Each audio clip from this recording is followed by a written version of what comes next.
Hi అండి, welcome back to trade with ఇవి.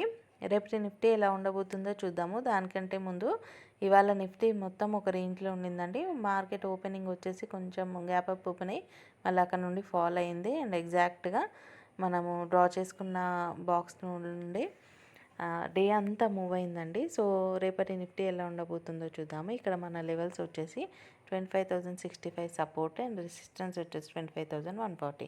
In between మనకు ఒక లెవెల్ ఉందండి 25,090.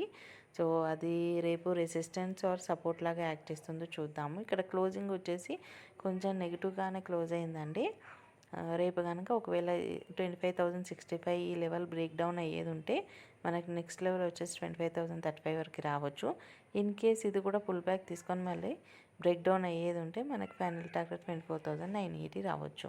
లేదా ఇక్కడ మళ్ళీ మనకి బులిష్ మూమెంట్ కంటిన్యూ చేసేది ఉంటే 25,090 దగ్గర కొంచెం కన్సాలిడేషన్ జరిగి మళ్ళీ పుల్ బ్యాక్ లాగా తీసుకొని 25,140 వరకు రావచ్చు. ఇన్ కేస్ ఇది కూడా బ్రేక్అవుట్ అయ్యేది ఉంటే మనకు ఫైనల్ టార్గెట్ వచ్చేసి 25,165. ఒకవేళ రేపు మార్కెట్ ఈ రేంజ్లో మూవ్ అయ్యేది ఉంటే ట్రేడ్ అవాయిడ్ చేయడం బెటర్.